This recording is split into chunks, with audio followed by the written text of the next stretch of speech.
You know what? Right off of the bat, we're going to have a question of the video here. Flames fans that are listening to this video, what would you rather do with Rasmus Andersson? Let's say Andersson is willing to sign an 8-year deal, big money contract, and stick with your franchise long term. Do you see him as a viable part of this rebuild, right? Like, what if Calgary pulls out of this rebuild a lot earlier than you think? Like, you know what I mean? Like, what if they get, like, a really good top 5 pick, or Gavin McKenna, they have Zane Parekh, and they actually start compiling, like, a bunch of really, really good players. It's almost like maybe keeping him might be the biggest thing. Like, you don't know where to go because, maybe they pull out of this rebuild quickly, but we have some really interesting information that ties to a possible re-signing and a possible trade. We're going to be talking about both scenarios, and this is really, really interesting stuff surrounding the Calgary Flames today, guys. But if you could make sure to hit that subscribe button, it would be so greatly appreciated, guys. And thank you so much to those that are already supporting me as well. It is, of course, as I always say, very, very humbling. Because to me, it is a little bit interesting. I mean, Rasmus Andersson is a right-shooting defenseman. He's 28 years old, so not a super old player. October 7th, 1996, he was born. So you're kind of looking at this like, could you possibly re-sign a player like this? Now, I'm interested to see what exact amount of money Rasmus Andersson does want. We know that he wants a long-term contract, though. We know that he wants an 8-year deal from the information that we got today, but he's 28 and he had, 31 points in 80 games, 39 points in 78 games. He did hit 50 points one year in 21-22 with the Calgary Flames, and you're wondering how exactly he develops, but again, he's always going to have plus value because he is a right-shooting defenseman. They're always going to have plus value. That's just how it is. But we really do have some interesting information from Pierre LeBrun here.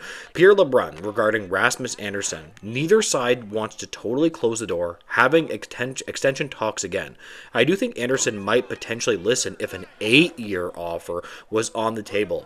I think more than likely a trade is the likeliest option. Close quote. That was on Insider Trading. That's really, really interesting. So obviously Pierre LeBrun is still leaning to the fact that, well, no, it does seem like he's going to get traded. But if he's offered 8 years, he would consider it. And here's the thing. This kind of stops the narrative of, people not wanting to play in Calgary or in Canada, to be honest. If you look on the top 10 cities that players want to play for, none are Canadian teams. And that's just, it's just harder to get players to stay in Canada or even sign in Canada. We just know that to be factually true. So I kind of think it's almost attractive to try to keep a player around. Now, I want to put a caveat in this, that it all depends on what the Calgary Flames are offered. Because as I've said before, there is a certain gentleman in Dallas that if he is willing to re-sign with the Flames, that would look really, really good. Now, who knows if he would be willing to, but man, oh man, would that ever look good. But we have more interesting news on what the number might be for a Jason Robertson from Jeff Merrick. I think Dallas wants to re-sign Jason Robertson. I just don't think they want Robertson's number anywhere close to Mikko Rantanen's at $12 million, close quote. Now, here's the thing. If you're willing to give that amount to Jason Robertson, let's say pay him up to where Mikko Rantanen is at $12 million, perhaps he would consider that. Now, I don't really think that Jason Robertson is as good as Mikko Rantanen, but he's within the same ballpark. They're both, I would say, power forwards, good on the wall, nice shot, good around the net, a high-end first-line, playmaking, kind of goal-scoring offensive player, if you understand what I mean. And with the salary cap going up, it actually might make a lot of sense for them just to try to, almost overpay a Jason Robertson. If you can give him a 7 or 8 year deal, it might not actually look that bad. We'll do second question of the video. Would you pay him as much as Mikko Rantanen got paid? I am a pretty big fan of Jason Robertson, but even that has me thinking, I'm not sure, because that's a lot of money. You know, it is funny, though, because I kind of think that Jason Robertson is a little bit underrated. I mean, if you look at his last 3 years, we're talking about 22-23, 109 points, 63 assists.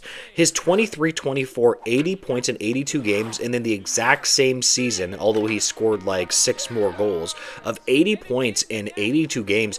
I mean, and even before his 109-point season, he had 79 points in 74 games, 54 points in 51 games. I'm like, my goodness, he is just a proper NHL like top line winger. I might not even be that against that. And let's keep in mind he's only 26. Like, I guess from my perspective right now, what I'm wondering is if the Calgary Flames were willing to pay him what Mikko Rantanen did in this trade, let's say a specific trade between Andersson and Robertson, would he be okay with that? And I'm thinking that he might actually be okay with this. We have another interesting quote here from Jeff Merrick. Dallas's name is going to be attached to Kadri again. It's going to be attached to Rasmus Andersson again. So he's actually alluding to not only Rasmus Andersson, but also Nazem the Dream Kadri. I'm actually not so fast about the Calgary Flames giving up Kadri, mainly because he's a center. Maybe if he was a winger, but I just don't know. I mean, they re-signed Backlund. They have a pretty old center position. I mean, I guess Zary can play a bit of center. You know, you could look at Frost, but I don't know. I don't really trust those guys too much. I like Zary, but I just don't know about his play down the middle too much. So you're kind of looking at Kadri and then Backlund, and you're thinking these guys are getting kind of old, but then again, who do you have to replace them? So for me, I want to hold on to Kadri, but of course Rasmus Andersson for Jason Robertson, if they are willing to pay him that amount of money, is something that I would consider. Could you imagine Jason Robertson burying 100 points a year for the Calgary Flames? Absolutely, yes, please. And I'm telling you, even though that the Canadian teams might not be the most attractive, and I've always said this, and I get pushback from people, that I think it is harder for Canadian teams to win, and this is why the Cup hasn't been back in Canada in a long time, because it's just harder to attract talent to Canada. But that doesn't mean that you can't win. But again, if you're just willing to pay essentially a premium for the more tax situation, although taxes in Alberta might not be as bad, it just is what it is, right? Like, you're going to have to overpay a little bit and kind of pay him the money that he wants. It's interesting though. It sounds like Jason Robertson just does want that amount of money, and that's probably why he hasn't signed with Dallas. Because Jason Robertson has 1 year remaining of a 4-year deal. Age 26, he's going to be a restricted free agent for them. Interestingly enough, he only got paid about $7.75 million. My God, he has way outperformed that contract. So no wonder Jason Robertson is looking for a big payday, because he is just way overperformed that contract. My apologies. 7.75. A guy scoring 100 and a point per game player over the last number of years. That's really good.